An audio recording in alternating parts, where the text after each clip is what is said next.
മോഹൻലാൽ എന്ന താരത്തിന്റെ safe സോണാണ് family genre. തുടരും സിനിമയ്ക്കായി സിനിമാ പ്രേമികൾ ഒന്നടങ്കം കാത്തിരിക്കാനുള്ള കാരണവും അതുതന്നെയാണ്. എമ്പുരാൻ എന്ന സൂപ്പർ ഹിറ്റിന് ശേഷം ആരാധകർ ഇത്രയധികം വെയിറ്റ് ചെയ്തിരിക്കുന്ന മറ്റൊരു സിനിമയില്ല.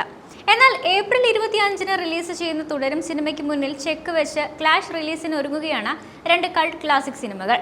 മലയാളത്തിൽ നിന്നും ജയന്റെ ശരപഞ്ചരം എത്തുമ്പോൾ തമിഴകത്ത് നിന്നും രജനീകാന്തിന്റെ ഭാഷ്യം റീ റിലീസ് ചെയ്യുകയാണ്. സിനിമാ മേഖലയിൽ റീ റിലീസ് ട്രെൻഡ് തുടങ്ങിയിട്ട് കുറച്ചു നാളുകളായി.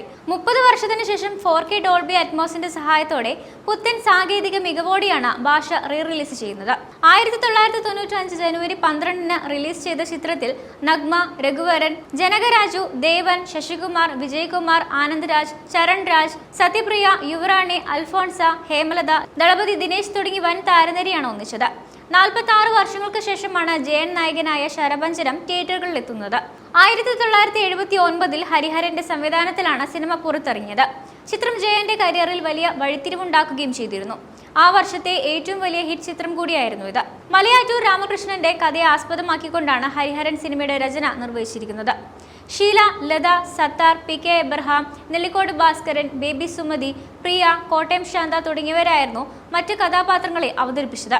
30 ലക്ഷത്തോളം രൂപ ചെലവിട്ടാണ് സിനിമ വീണ്ടും തിയേറ്ററുകളിൽ എത്തിക്കുന്നത് എന്നും ജയന്റെ മീൻ എന്ന സിനിമയും ദൃശ്യമികവോടെ വീണ്ടും ഇറക്കുമെന്നും വിതരണക്കാർ അറിയിച്ചിട്ടുണ്ട്. മലയാളത്തിൽ റീ റിലീസ് ചെയ്യുന്ന അടുത്ത സിനിമയാണ് ശരപഞ്ചരം. ഒരു വടക്കൻ വീരഗാഥ, സ്ഫടികം, മണിച്ചിത്രത്താഴ്, ദേവദൂതൻ തുടങ്ങിയ സിനിമകളെല്ലാം നേരത്തെ റീ റിലീസ് ചെയ്തിരുന്നു.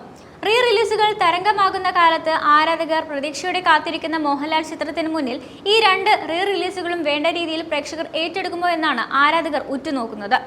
അതേസമയം മോഹൻലാലിന്റെ 360-ാം ചിത്രം എന്ന പ്രത്യേകതയ്ക്ക് പുറമെ ശോഭനയും മോഹൻലാലും 15 വർഷങ്ങൾക്ക് ശേഷം ഒന്നിക്കുന്ന ചിത്രം കൂടിയെന്ന സവിശേഷതയും ഈ സിനിമയ്ക്കുണ്ട്. ഫാമിലി ഡ്രാമ ജോണറിലാണ് സിനിമ എത്തുന്നത്. ഡ്രൈവർ ഷൺമുഖൻ എന്ന കഥാപാത്രത്തെയാണ് മോഹൻലാൽ ചിത്രത്തിൽ അവതരിപ്പിക്കുന്നത്. ലളിത ഷൺമുഖൻ എന്ന കഥാപാത്രമായി ശോഭനയും എത്തും. 2009-ൽ അമൽ നീരദ് സംവിധാനം ചെയ്ത സാഗർ ഏലിയാസ് ജാക്കിയിലാണ് അവസാനമായി ഇരുവരും ഒന്നിച്ചഭിനയിച്ചത്. 2004-ൽ ജോഷിയുടെ സംവിധാനത്തിൽ പുറത്തിറങ്ങിയ മാമ്പഴക്കാലത്തിലാണ് മോഹൻലാലും ശോഭനയും അവസാനമായി ജോഡികളായി വേഷമിട്ടത്. ബിനു പപ്പു, ഫർഹാൻ ഫാസിൽ, മണിയൻപിള്ള രാജു എന്നിവർക്കൊപ്പം നിരവധി പുതുമുഖങ്ങളും ചിത്രത്തിൽ അഭിനയിക്കുന്നുണ്ട്. KR സുനിലിന്റെ കഥയ്ക്ക് തരുൺമൂർത്തിയും KR സുനിലും ചേർന്നാണ് തിരക്കഥ ഒരുക്കുന്നത്. ദൃശ്യം പോലൊരു സിനിമയാണ് തുടരുമെന്ന് മോഹൻലാൽ അടുത്തിടെ ഒരു അഭിമുഖത്തിൽ പറഞ്ഞിരുന്നു. ഇനി റീ റിലീസ് അല്ല, മറ്റേതൊക്കെ സിനിമകൾ വന്നാലും തുടരും തിയേറ്ററിൽ തളരില്ല എന്നൊരു ഉറപ്പ് തന്നെയാണിത്.